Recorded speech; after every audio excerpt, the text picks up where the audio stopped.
안녕하십니까, 이진우입니다. 올해는 더위가 좀 일찍 시작된다고 합니다. 그래서 요즘 에어컨 구입 서두르는 소비자들도 늘고 있고 서두르셔야 아마 제때 설치할 수 있을 것 같습니다. 요즘에는 에어컨이 여기저기 다 달려 있어서 폭염도 잘 못 느끼고 살기도 하는데, 생각해보면 에어컨 없이 살아야 된다면 우리 삶이 어땠을까요? 일상생활은 물론 경제활동이나 산업 현장을 돌아가게 만드는 것도 어찌 보면 에어컨인 경우들이 많은데, 오늘 공부왕 이종훈 시간에는 문명을 바꾼 발명품이라고 손꼽히는 에어컨에 대해서 공부해 보겠습니다. 소셜 네트워크 서비스 SNS를 통한 관계망을 한두 개쯤 하고 있거나 또 해보셨을 텐데요. 이게 할 때 재미가 있기는 한데 또 한편으로는 피로감을 호소하는 일도 적지 않죠. 그래서 90년대 Z세대들을 중심으로 요즘 신박한 SNS들이 또 뜨고 있다고 합니다. 오늘 트렌드 리포트 시간에는 요즘 새로 뜨는 SNS들은 또 어떤 게 있는지 들어보죠. 손에 잡히는 경제 플러스 광고 듣고 시작합니다. 말씀드린 대로 에어컨이 없는 세상은 참 상상하기 힘들게 됐습니다. 특히 에어컨은 어떤 나라의 경우에는 그 나라의 경제 발전 자체를 좌우하고 지대한 영향을 미칠 만큼 중요한 전자제품으로 떠오르기도 했는데요. 오늘은 에어컨에 대해서 자세하게 공부해 오신 분, 공부왕 이종훈 작가 나오셨습니다. 어서 오세요. 안녕하세요. 제가 지난주에 어디서 들은 얘기 전해드렸죠. 싱가포르의 전 총리가 진짜 에어컨 덕분에 우리나라가 이만큼 사는 거다. 에어컨 없었으면 우리나라는 진짜 큰일 날 뻔했다. 누군지 몰라도 진짜 고맙다. 이런 얘기 했다고. 누군지 알죠. 혼자 만들었겠어요. 네. 에어컨과 국가 경제 발전의 관계, 이런 것도 연구해 보면 재밌을 것 같은데. 실제로 연구 자료가 있더라고요. 그래요?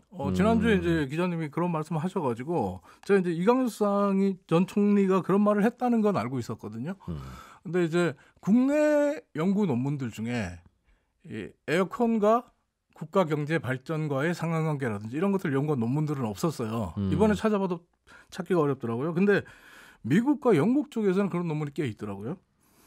가장 대표적인 게 예일대 경제학과 석좌 교수이자 2018년 노벨 경제학상 수상자인 윌리엄 노드하우스 교수가 쓴 논문들이 꽤 많습니다. 네. 이번에 이제 기후변화에 대한 관심이 굉장히 많아서 기후변화 연구의 세계적인 권위자인데 기후 카지노라는 책도 썼거든요.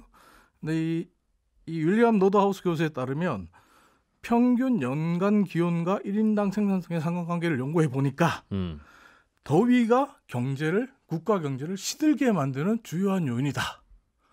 이렇게 주장을 했습니다.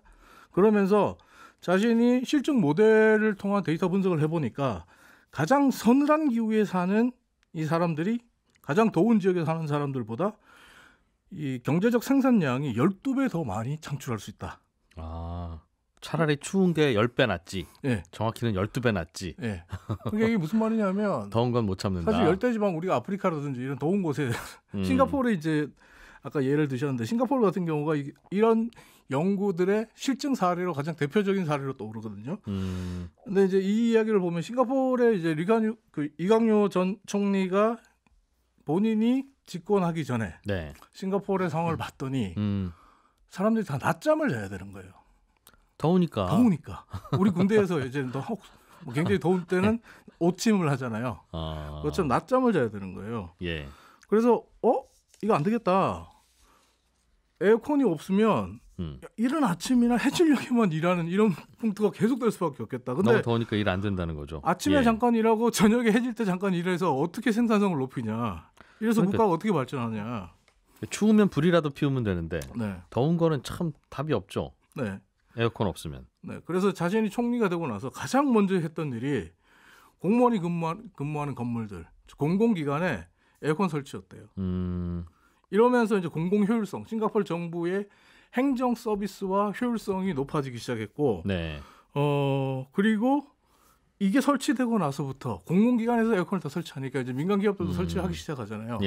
그러면서 더 이상 이제 낮잠을 자지 않아도 되는 상황이 됐다는 거예요. 싱가포르의 이제 이광유 전 총리 같은 경우에 싱가포르 발전의 최대 요인은 다문화에 대한 관용과 포용이고 두 번째 중요했던 요인이 에어컨이다.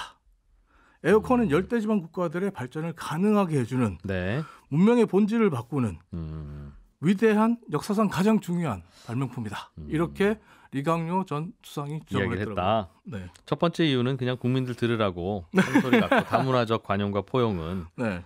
이거 없이도 에어컨만으로도 잘 사는 나라 있잖아요. 더운 나라에. 사실은 에어컨이었다. 그런 뜻이네요. 근데 지금 현재 우리가 사는 지구 인구의 40%가 열대지방에 살아요.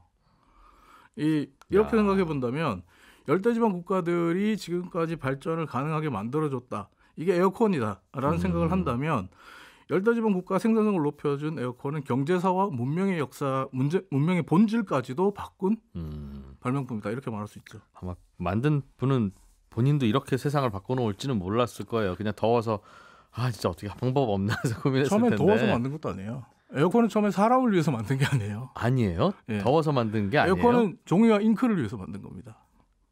누가 왜 만들었어요 그러면? 에어컨은 캐리어 에어컨이라는 회사 있잖아요. 예, 캐리어라는 사람이 만들었다고 얼핏 들었어요. 캐리어 에어컨의 예. 창업자인 미국 윌리스 하빌랜드 캐리어라는 사람이 만들었는데 예. 이 캐리어가 1901년에 버팔로 조지 컴퍼니라는 난방 회사에 들어가요. 히터 연구원 하던 연구원이었어요. 보일러 회사. 네, 보일러. 그리고 1년차 신입사원 시절에 이 1902년에 이 친구가 굉장히 연구 개발에 탁월한 능력이 있다고 해서 연구팀장 자리를 맡거든요. 근데 그때 이 연구팀장인 캐리어에게 회사가 굉장히 좀 어려운 개발 의뢰를 하나 넘깁니다. 왜냐하면 미국 뉴욕 브루클린에 있었던 세키다 밀헬름이라는 인쇄 회사에서 네. 우리 공장의 습도 때문에 인쇄 용지가 자꾸 늘어나고 수축된다. 인쇄 용지가 뭐 손상되는 경우가 많고 게다가 인쇄를 해도 습도 때문에 컬러 잉크가 종이에 착 붙어야 되는데 잘 붙지 않는다. 공장을 옮겨야죠. 네? 그래서 인쇄를 다시 찍고 인쇄 용지를 새로 사고 하는 일이 너무 많아서 이 낭비 요인이 너무 크다. 공장의 습도 좀 없애달라. 이걸 해결할 수 있는 습도 조절기를 만들어 달라. 이렇게 요청을 했어요. 근데 많은 연구팀들이 그 전에 붙어서 해봤는데 잘 안 된 거예요. 근데 캐리어가 1902년 입사하고 1년 지나서 회사 입사하고 1년 지나 25살짜리 캐리어가 1902년 7월 13일에 차가운 물로 채워진 코일 위에 공기를 불어넣어서 습도를 낮추는 방식의 기계를 제작했는데 이게 최초의 에어컨이었습니다. 코일을 차갑게 만들어서 네. 물을 넣어서 찬물 넣어서 네. 공기를 불면 그 차가워진 코일 위를 공기가 지나가니까 그럼 찬 공기가 나올 텐데 네. 이러면 습도가 낮아지나 봐요. 네, 그렇다고 하네요. 그래서 캐리어가 사람을 위해서 에어컨을 만든 게 아니라 종이와 인쇄를 위해서 만들어냈는데 이게 인쇄가 너무 잘 되는 거예요. 그리고 시원하니까 좋죠. 너무 신박한 발명품이었던 거예요. 인쇄가 잘 되니까 다른 인쇄소에서 다 퍼져나가요. 그리고 지금 말씀하신 대로 너무 시원하잖아요. 인쇄하려고 가져간 거 아닐 거예요. 인쇄공들이 도시락을 다 그 에어컨 밑에서 코일 밑에서 먹는 거예요. 네. 그걸 보고 사실 캐리어는 와 이거 사업적 가능성이 크다 이런 생각을 했다 그래요. 사람들이 저기로 몰려가네. 저게 사람들에게 어떻게 보면 굉장한 이점을 주고 있구나라고 생각을 했다 그래요. 그래서 버팔로 조지 컴퍼니에 이걸 보고를 했더니 그래? 그럼 자회사를 하나 만들자. 그러면서 캐리어 에어 컨디셔닝 컴퍼니라는 자회사를 만들어줍니다.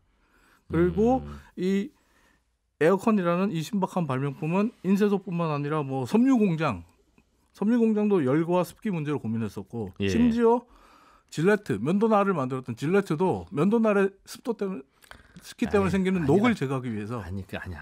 그 전까지 잘 만들었는데 왜 그게 갑자기 그냥 공장장이 시원한 데서 일하고 싶어서 사장님 이거 습기 때문에 이게 면도날이 안 됩니다. 이거 에어컨 설치해야 됩니다. 그래서 설치했을 거예요. 어쨌든 많은 사람들은 종이까지는 이해가 되는데 면도날이 습도 때문에 뭐가 안 된다는 게 설명이 됩니까? 질레트가 단골이었대요.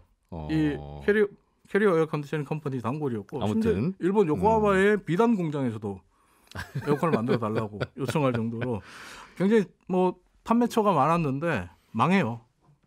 망한다고요? 네. 왜요? 1차 세계대전 때문에.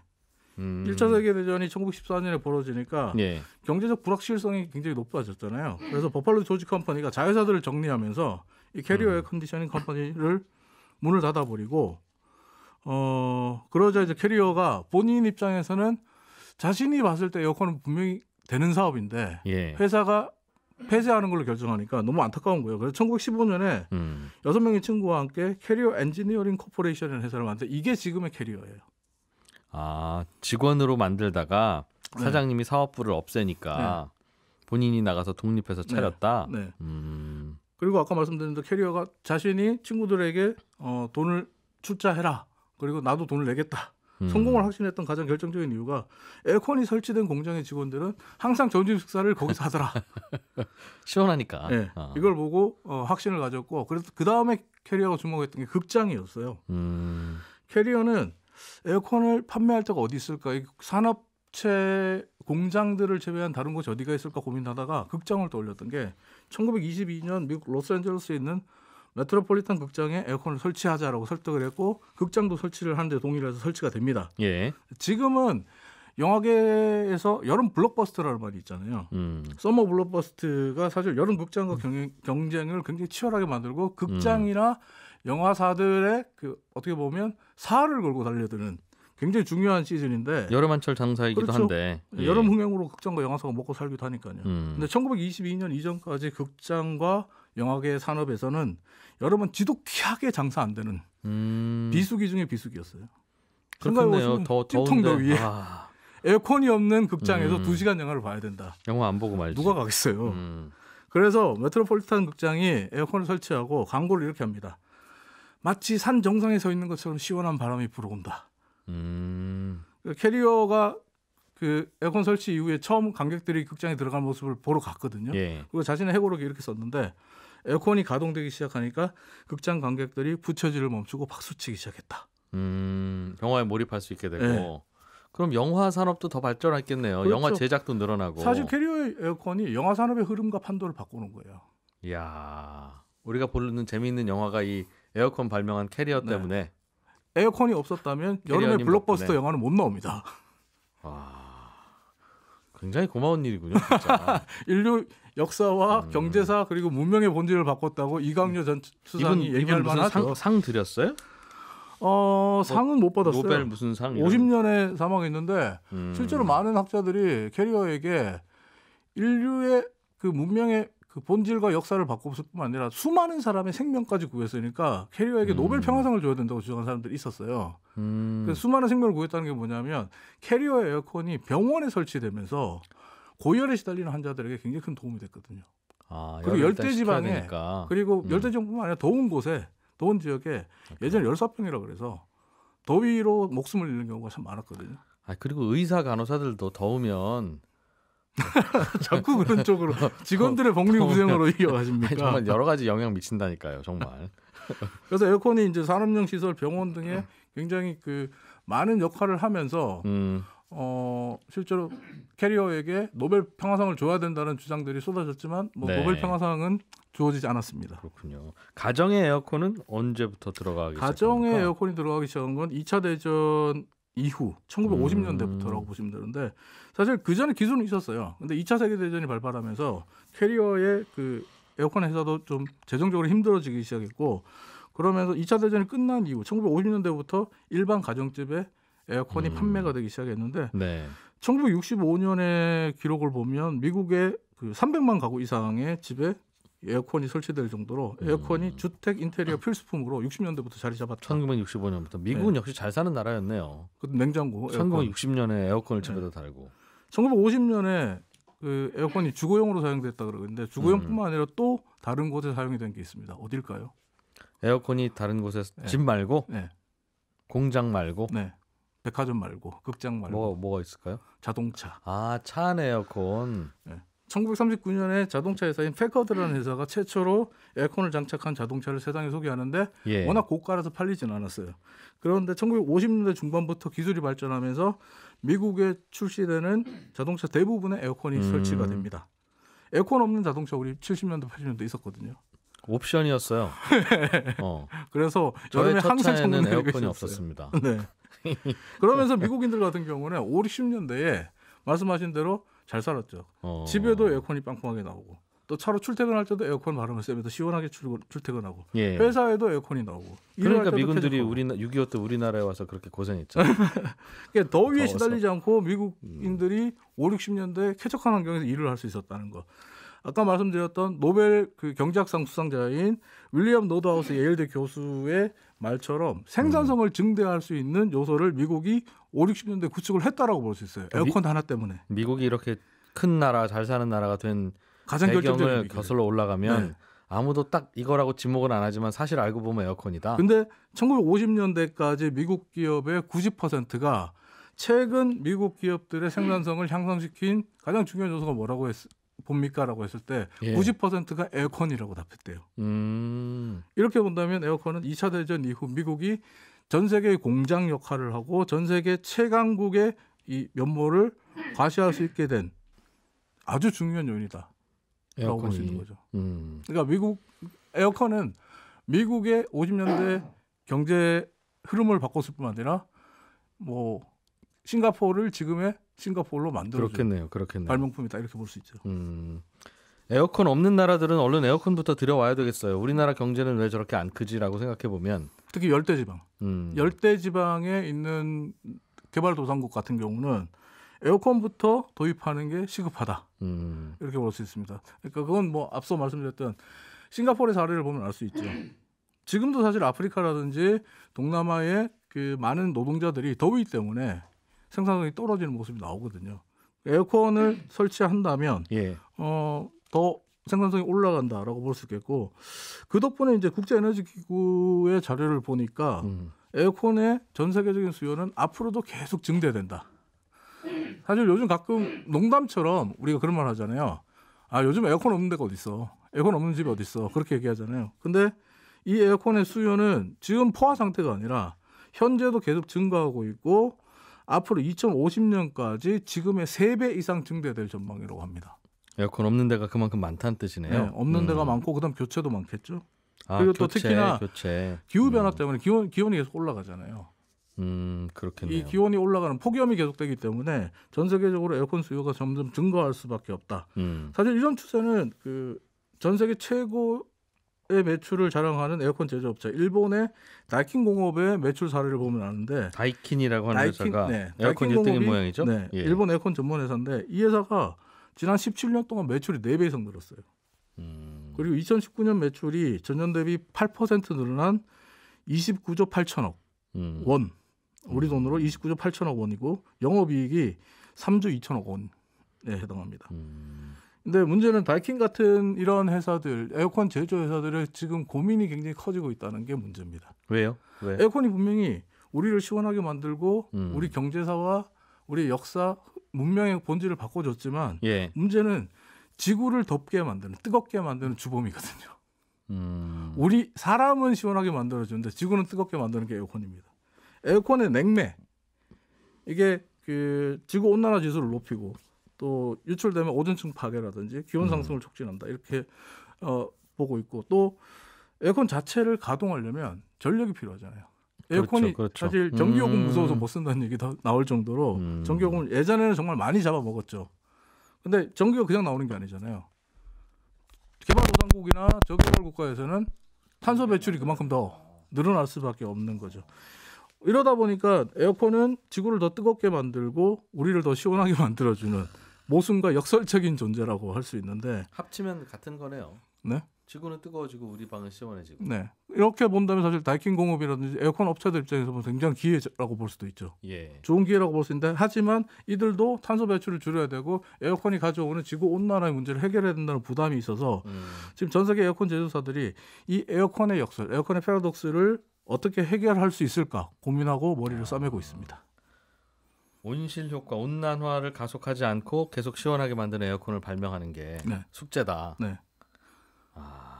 이거 에어컨 못 쓰게 하면 어떡하죠? 이 온실가스 때문에. 온실가스 배출 끔찍한데, 문제가 더 심각해지면 급기야 에어컨을 못 쓰게 할 수도 있겠죠. 그 전에 에어컨 회사들이 해결책을 내놔야겠죠. 공부왕 이종훈 작가였습니다. 고맙습니다. 감사합니다. 네, 저는 잠시 후 2부에서 바로 찾아오겠습니다. 네, 최근 젊은 세대들을 중심으로 새로운 SNS들이 유행하고 있습니다. 기존 SNS에서 오는 피로감, 식상함 이런 것에서 벗어나 보자는 욕구가 만들어낸 서비스 같은데 오늘 트렌드 리포트 시간에 최근에 뜨는 SNS들 살펴보겠습니다. 미래사회 IT연구소의 김덕진 소장님 어서 오세요. 네, 안녕하세요. 반갑습니다. 김덕진입니다. SNS가 이게 뭔가 내 의견을 올리는 거죠. 사진도 올리고 뭐 영상도 올리고 하면서. 네, 그렇죠. 뭐 게시판이 그런 역할을 하기도 했고 옛날에는 뭐 우리 싸이월드 이런 것도 있었고 그렇죠.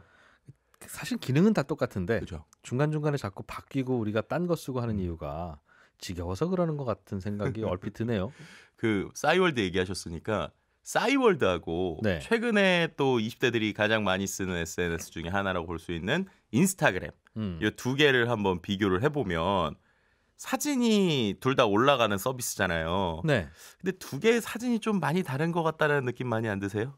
인스타의 사진과 옛날 싸이월드의 네. 사진과 그건 그때 카메라가 좀 서로 달라서 그런 아. 거는 아닐까요? 카메라가 달라서 그렇죠. 네, 네. 그때 예전에 보면 우리가 이제 캠 사진이라고 그래서 진짜 무슨 뭐 네. 진짜 다큐멘터리 사진 같은 게 올라가고 막 그랬잖아요. 네, 그죠. 보정이 안 되니까. 그렇죠. 되게 중요한 포인트 잡으셨는데 보정이에요, 맞아. 네. 그러니까는 우리가 보통 필터라고 최근에 표현하죠. 이제 사진을 올릴 때 사진을 그냥 안 올리지 않습니까? 사진을 찍고 그 다음에 뭐 필터도 만지고 뭔가 이렇게 막 뽀샤시하게 만들고 막 깎고 막 이런데 시간을 더 투자해서 이제 이 SNS에 올린단 말이에요. 그러다 보니까 이 SNS 세상에서는 죄다 예쁘고 잘생기고 행복한 사람밖에 없어 보이는 거예요. 더욱더. 그렇죠. 안 그래도 좋을 때만 올려서 그렇게 보이긴 하는데. 그렇죠. 그리고 특히나 이제 이른바 우리가 뭐 인스타 셀럽이라고 하시는 분들은 또 본인이 갖고 있는 어떠한 뭐 여러 가지 외모적인 장점을 활용해서 비즈니스도 하고 막 이러다 보니까 나도 모르게 내가 사진을 올릴 때 내가 그냥 이렇게 그냥 생얼로 올려도 되나? 이런 생각이 들기 시작을 하는 거죠. 네. 뭐 그런 분들에 비해서야 뭐 제가 뭐 얘기하기 그렇지만 그래서 이제 저도 자꾸 인스타그램에 올릴 때 저도 모르게 자꾸 그 상반신만 이렇게 셀카를 찍지 전신을 못 올리겠더라고요. 그러면 이게 가려지지가 않아서 점점 그러다가 이제 꽃 사진 올리고 나무 사진 올리고 그렇게 돼요. 그런가요? 지나가는 돌이 나갔고. 그렇게 안 달라고 제가 최대한 그 인공지능이 잘 되는 SNS 뭐 네. 그 카메라 쓰고는 있는데 어쨌든, 네. 중요한 건 이게 되게 중요한 거예요. 왜냐하면 그만큼 피로감을 느낀다는 거예요. 왜냐? 내가 사진 하나 올릴 때도 거기에서 막 많은 사람들에게 좀 신경 써야 되고 그리고 그런 사람들만 있고 그러니까 잘 보이기 위해서 보고 또 그런 세상에 이쁜 사람들만 있는 것 같으니까 맨날 수십 차례 들어가서 내가 어떤 반응을 보이는지 사람들이 몇 개의 좋아요를 누르는지 계속 보다 보니까 네. 이게 사람을 피곤하게 하니까 이런 거 좀 없앨 수 있는 SNS가 없을까? 라고 하는 맥락에서 안티 소셜 미디어라고 하는 것들이 최근에 이제 해외를 중심으로 좀 유행하고 있는데 국내에서도 조금씩 이제 이 트렌드가 들어오고 있는 것 같습니다. 안티 소셜 미디어. 네. 안티 소셜이니까 뭔가 사회생활, 인간관계, 네. 뭐 친근감, 관심 이런 거 귀찮다는 거죠. 네, 그러니까는 이제 거기서 말씀드릴 수 있는 그 친근감이나 이런 게 불특정 다수가 보내는 관심에 대한 부담감도 좀 있는 것 같아요. 그러니까 지금 이제 이른바 이제 안티 소셜 미디어라고 불리우는 몇 개의 앱들, 근데 그것도 결국 SNS긴 해요. 근데 이제 그 앱들의 좀 특징을 보면 네. 일단은 우리가 사진을 찍어서 막 꾸미거나 뭐 이런 것들을 못하게 하는 서비스들이 있어요. 예를 들면 첫 번째로 이제 포파라치라고 하는 앱 같은 경우에는 예. 말씀드린 대로 저도 이제 셀카를 많이 찍으면 이렇게 보정을 하게 되는데 이거는 셀카를 올릴 수가 없는 앱이에요. 그러니까 남들이 찍어준 사진만 올라갈 수 있습니다. 네.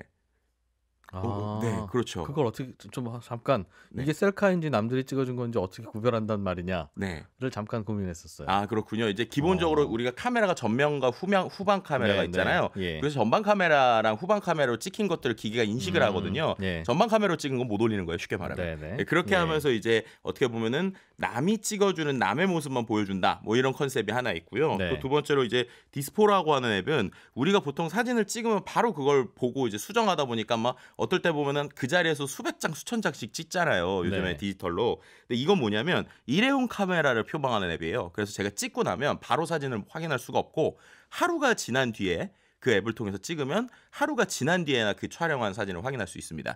그러다 보니까 약간 옛날 아날로그의 감성도 있고 한 컷 한 컷을 좀 중요하게 생각하자라고 예. 하는 이런 컨셉들도 있고요. 그 외에 또 이제 미뉴셔나 미리얼이라고 하는 앱들이 있는데 이런 앱들 같은 경우는 어떤 거냐면 이제 제가 사진을 바로 찍을 수 있는 게 아니라 이제 갑자기 앱에서 알림이 울려요. 그럼 앱에서 알림이 울리고 나서 1분 혹은 2분 안에만 무조건 사진을 찍어야 됩니다. 네. 그러니까는 이게 제가 가만히 예를 들면 방송을 하고 있다가 네. 갑자기 푸시가 와요. 그럼 푸시가 오면 2분 안에 무조건 사진을 올려야 되는 거예요. 그러다 보니까 그 시간 놓치면 못 올리고. 네, 이제 그러다 보니까 현장성이 있는 사진 혹은 내가 뭐 어디에서 꾸며서 멋지게가 아니라 그냥 그 즉시를 보여주는 이런 형태들의 사진인데요.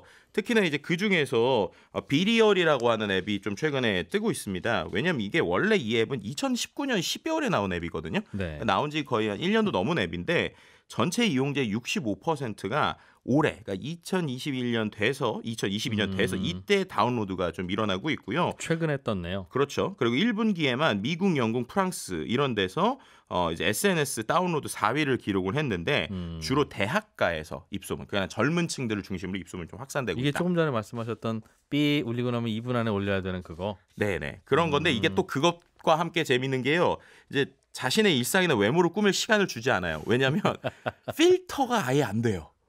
그러니까 사진을 제가 이제 실제로 찍어봤는데 예. 딱 이게 어떤 식이냐면요. 처음에 앱을 깔 때는 깐 다음에 얘가 갑자기 진동이 붕붕 울리면서 카운트다운이 뜹니다. 그래서 네. 2분, 1분 59초, 1분 58초 막 이렇게 되는 거예요. 그 상황에서 딱 찍으면 네. 찍은 게 하나만 찍히는 게 아니라 전면 카메라랑 후면 카메라 같이 찍혀요.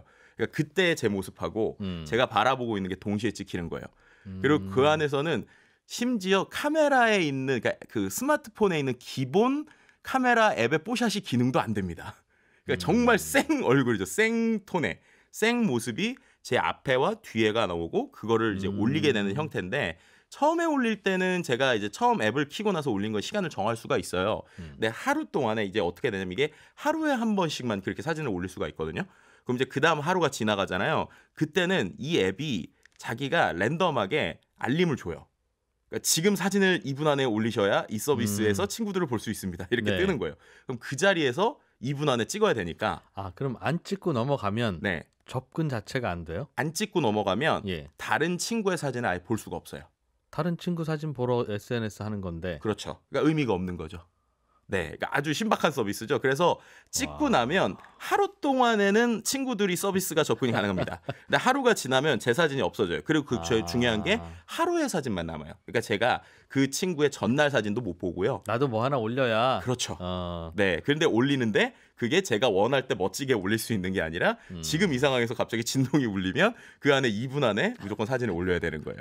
그리고 올릴 때 저만 올리는 게 아니라 제 모습과 제 밖의 모습을 보이니까 실제로 제가 어제 좀 서비스를 써봤거든요. 그랬더니 이 이제 알고리즘이 전 세계 사람들을 막 보여주더라고요. 근데 그 중에서 대부분 한 30%에서 40%가 학교 수업 시간에, 그러니까 우리나라만 그렇게 한 전 세계가 똑같더라고요. 학교 수업 시간에 선생님들 수업하고 있는 거랑 그 다음에 제가 이제 지루하게 있는 이런 표정이 그대로 나오는 이런 이제 SNS. 꾸며진 사람들이 아니라 네. 일상에서 살아있는 모습을 그냥 보여주는. 그렇죠. 그거 보러 또 재밌게 들어가고. 그렇죠. 그거 보려면 내 것도 올려야 되고. 네, 그런 거죠. 네, 그러면서 이제 거기에 이제 좋아요 같은 것들도 누르고 이제 이모티콘으로 반응할 수 있는데 그러면서 이제 친구들을 만나는 이러한 형태의 좀 안티 소셜 미디어 혹은 기존에 있었던 소셜 미디어와의 전혀 다른 방식 이런 것들이 좀 있다라고 말씀드릴 수 있을 것 같습니다. 하루에 한 번 올립니까? 네. 비상벨이?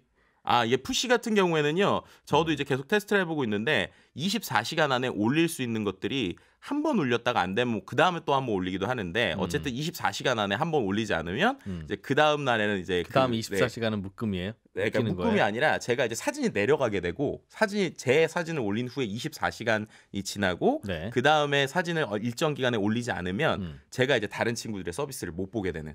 그리고 이제 그 다음에 기다리고 있어야 그래서 돼요. 반성하고 또 이제 비상벨 울리면 그때는 얼른 화면 또 다시 봐주고. 그런 거죠. 그러니까 이게 참 어떻게 보면은 그러면서 그래서 이 서비스를 만든 이제 참 친구들이 좀 재밌는 게 이들이 얘기한 게 그런 거예요. 뭐냐면 이렇게 되다 보니까 우리는 진정성 있고 즉흥성 있는 앱이다. 그리고 오히려 팔로워나 좋아요 수에 집중하지 않는다. 그래서 뭐 예를 들면은 네가 인스타처럼 셀럽이 되고 싶으면 다른 SNS에 가고 여기서는 그냥 우리끼리 즐겁게 보내자라는 컨셉이거든요. 그리고 이제 그런 컨셉이고 뭐 반대로 또 이제 상대적인 박탈감, 아까 말씀드렸잖아요. 다른 사람은 막 예쁘고 멋지고 정말 필터를 잘 꾸미고 막 이렇게 하는데 나는 못 그러는 게라는 것들이 있잖아요. 근데 그 앱에서 서비스를 보다 보면 어떤 사람은 그냥 침대에 누워가지고 막 꿍시렁 대는 표정이라든지 이런 것들이 그대로 나오니까 일상의 모습을 보여준다라는 장점이 있고 그다음에 이제 이들이 얘기하는 건 그거예요. 그것 때문에 오히려 뭐 완벽하거나 창의적인 것들을 안 해도 압박감에서 벗어나서 자유롭게 쓸 수 있다. 또 SNS 중독에서 벗어날 수 있다. 예를 들면 내가 내 거를 좋아요 몇 개 받았는지 막 엄청 오래 꾸민 게 반응이 어떤 건지 이런 걸 안 봐도 된다라고 얘기는 하고는 있어요. 근데 이제 한편으로 또 생각을 해보면 아까 기자님 말씀해 주신 것처럼 음. 결국에는 그 푸시가 울릴 때를 기다려서 그래도 사람이라는 게 그렇잖아요. 좀 멋지고 잘생기게 올리고 싶잖아요. 네. 그래서 실제로 이제 제가 그 타임라인을 좀 보니까 음. 어떤 분들은 아무리 생각해도 이건 준비하고 찍은 거야. 준비하고 찍는다는 게 좀 보이는 분들이 있어요. 예를 들면은 막 운동을 하다가 멋지게 막 운동 막 자기 근육이 이럴 때 딱 멋지게 셀카를 찍는다든지 혹은 뭔가 러닝을 하고 있는 와중에 정말 멋진 이런 포즈로 찍는다든지 그런 분들이 좀 있어서 비상벨 울리기 1시간 전에 알려주는 유료 서비스 신청하면 해드립니다도 하겠네요. 그럼. 야, 나는 또 비싸서 1시간 전까지는 못하고 20분 전이면 좀 싼 걸로 20분 전만 해도 화장 고칠 수 있지? 뭐 이러면서 또 그런 또 생각을 또 뭐 그럴 수도 있고 또 저는 이제 이런 생각도 해봤어요. 예를 들면은 요즘에 이렇게 이른바 셀럽 마케팅이라고 그래서 뭐 PPL하는 것들을 이렇게 SNS에 올리기도 하잖아요. 광고하는 것들을. 그럼 이분들 예를 들면 음료 PPL 광고를 찍어야 된다고 그러면 하루 종일 음료수를 들고 다니다가 울릴 때 찍어야 되나? 뭐 이런 생각도 했는데 이런 것들이 또 반대로 생각하면 오히려 시간의 주도권을 너무 또 SNS에 거꾸로 뺏길 수 있는 거 아닌가? 결국엔 인간이 가지고 있는 욕망이라는 게 네. 내가 멋지고 잘생기게 보이고 싶어 하는 건데 과연 이게 자유로울 수 있을까? 뭐 이런 생각이 들기도 하더라고요. 그러니까 인간은 욕망을 버리면 자유로워지는데 네. 그 욕망을 버리지 못하면 늘 불편하죠. 그렇죠. 그래서인지 이 앱이 좀 인기를 끄는 이른바 이런 그 안티 소셜 미디어 앱들이 인기를 끄는 연령대가 그래서 저는 중요하다고 보는데 이 연령대들이 대부분 다 10대, 20대. 그러니까 우리가 말하는 이제 젠지라고 불리우는 이제 지세대들이 많이 그렇단 말이에요. 그래서 이게 왜 그럴까를 또 생각을 해봤는데 이 앱 자체를 만든 게 90년대생들이에요. 네. 그러니까는 마크 주커버그가 이제 페이스북을 만들었는데 84년생이잖아요. 그래서 80년대생들이 만들어 놓은 어떤 SNS 환경에서 계속 이제 90년대생들 혹은 2000년대생들은 그 상황에서 계속 그냥 자유롭게 즐겼잖아요. 근데 그러다 보니까 오히려 그런 것들에 대한 불편함 혹은 기존에 있었던 것들에 대한 어떤 대안으로서 이게 나오는 것이 아닌가라는 생각이 좀 들기도 하더라고요. 그렇군요. 이거는 네. 90년대생이면 지금 그래도 꽤 나이 되신 분들이군요. 그래도 만드신 분들은. 그렇죠. 뭐 그래도 이제 어느 정도 20대 중반 정도에 만든 건데 또 이 앱을 만든 친구들이 좀 재밌긴 해요. 우리가 이제 최근에 프랑스에서 에꼴 40이라고 그래가지고 이제 기본적으로 그 어떤 학교이지만 어떤 뭐 문턱이 없는 학교, 자유로운 학교 뭐 이런 것들에 대한 컨셉들이 많이 나왔거든요. 근데 네. 그 학교 출신들이 이제 만든 겁니다. 그래서 뭐 알렉시스 바레아 그리고 이제 케빈 페레우로라고 하는 분들이 공동 창업을 한 건데 이 앱을 처음 만들게 된 이유가 이제 문제 의식에서 시작을 한 거예요. 어떤 문제 의식이냐? 결국에는 사람들이 너무 중독돼 있다. 소셜 미디어에 중독이 돼 있고 그 특히나 이런 뭐 틱톡이나 인스타그램 같은 거에 중독이 돼 있다 보니까 청소년들의 정신 건강에 부정적인 영향을 미치게 된다. 그래서 그런 것들에 대한 문제를 해결하기 위한 앱이다라는 컨셉이고요. 그래서 아까 얘기한 대로 이 앱은 뭐 당신을 유명하게 만들진 않을 거다.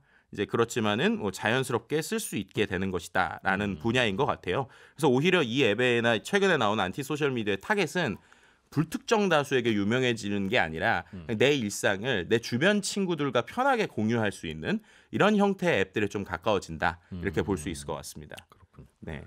기존 SNS는 이쪽하고 이제 세대 교체가 되는 걸까요? 아니면 그냥 이런 것도 있기는 있어요라고 이해하면 된 걸까요? 그러니까 이게 이제 흥미로운 분야인데요. 예전에 우리가 클럽하우스 얘기할 때 좀 비슷했어요. 클럽하우스처럼 최근에 실제로 이제 기술 분석 사이트 더 인포메이션에 따르면 실리콘밸리 VC들이요. 올해 들어서 소셜미디어 스타트업에 투자한 게 50개 회사에 20억 달러 정도를 투자를 했다고 그래요. 근데 대부분이 다 이런 독창적인 아이디어를 가지고 뭐 우리가 페이스북 깨겠다, 뭐 인스타그램 깨겠다 이렇게 나오고 있는 것이거든요. 근데 그런 것 중에 하나가 클럽하우스였죠. 근데 생각을 해보면 클럽하우스 역시도 비스무리한 앱들이 뭐 빠르게 나오거나 혹은 기존 소셜 미디어들이 이런 기능을 탑재하면서 애매해지거나 그죠? 그리고 그 안에서도 뭔가 정말 자유로운 토크가 될 줄 알았는데 또 그 안에서의 권력자가 생기거나 이런 현상들이 있었잖아요. 그래서 결국에는 이러한 뭐 넥스트 틱톡, 뭐 넥스트 인스타그램을 꿈꾸는 새로운 SNS들 역시도 오히려 가장 큰 경쟁자는 기존 소셜 미디어들이 이런 서비스들을 따라하기가 너무 쉽다.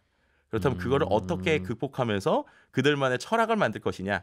이런 것들이 성공한다면 잘 될 수도 있지만 그렇지 않다면 그냥 수많은 SNS, 최근에 유명한 SNS의 하나의 기능으로 이렇게 들어가게 될 확률이 좀 있다. 이렇게 좀 설명드릴 수 있을 것 같아요. 인스타그램에도 하루에 한 번씩 알람이 울리고. 그렇죠. 그럴 수 있는 거죠. 음. 마치 우리가 알다시피 그 틱톡에 있는 기능이 유튜브 쇼츠에도 들어가고 인스타그램 릴스에도 들어가고 있잖아요. 네. 이런 형태로 충분히 뭐 친구들끼리의 뭐 재미있는 하나의 기능으로서 들어갈 확률들이 있다 보니까 이런 것들을 넘어설 수 있는 어떤 컨셉들이 나올 수 있는지 이런 것들을 좀 지켜봐야 되는 분야가 있는 것 같습니다. 김 소장님은 앞으로 이런 SNS들이 점점 하나하나 둘로 통합될 것 같으세요? 아니면 점점 더 다양해질 것 같으세요? 다양해질 것 같아요. 왜냐하면 특히나 그 10대들이 쓰는 앱들의 형태를 자세히 보시면 20, 30대가 쓰는 거랑 전혀 다르거든요. 그러니까 자신들의 개성을 표현하거나 자신들의 이너서클, 그러니까 뭐 수천 명, 수만 명이 함께하는 게 아니라 수십, 수백 명 정도만 함께할 수 있는 사이즈에 자신들이 좋아하는 것들을 활용할 수 있는 이런 기능성들이 좀 넓어질 것이다라고 볼 수 있을 것 같습니다. 그 10대가 몇 년 후면 20대 되는데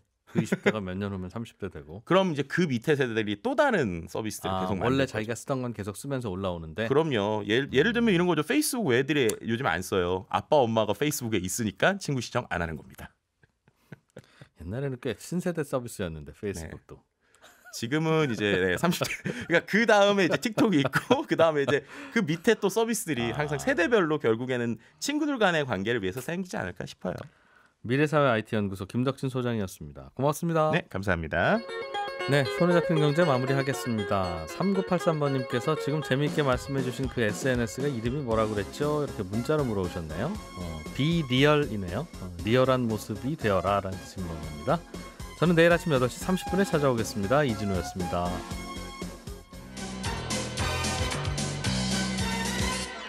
더 깊고 더 재미있는 경제 이야기. 이진우의 손에 잡히는 경제 플러스.